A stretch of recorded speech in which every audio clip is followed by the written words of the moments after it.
حضرت سعد بن ابی وقاص ماں سے بڑی محبت تھی، بڑی خدمت میں مشہور تھے کہ ماں کی خدمت کرتے ہیں۔ جب مسلمان ہوئے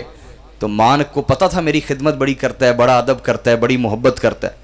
تو حضرت سعد کہتے ہیں میری والدہ نے کہا یا تو یہ دین چھوڑ دے، محمد کا ساتھ چھوڑ دے،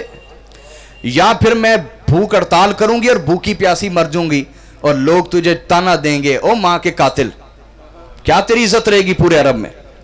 فرماتے میں خاموش ہو گیا، میں نے کہا بھوک لگے گی خود ہی کھا لے گی، لیکن وہ ضد پہ قائم رہی، نہ اس نے کھایا نہ اس نے پیا۔ ایک دن گزرا، 2 دن گزرا، جب بھوک سے نڈال ہوئی میں نے کہا ماں خوب جان لے میں تیرا بڑا ادب کرتا ہوں، تجھ سے بڑی محبت کرتا ہوں، لیکن جتنی اپنے نبی سے کرتا ہوں ویسی محبت کسی سے نہیں کرتا۔ اے ماں جان لے ابھی تو تیرے پاس ایک جان ہے، توجہ رکھیے گا، ابھی تو تیرے پاس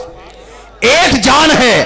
اگر تیرے پاس 100 جانیں بھی ہوتی اور ہر دفعہ تو بھوکی پیاسی مرتی تب بھی اپنے نبی کو کمی نہ چھوڑتا۔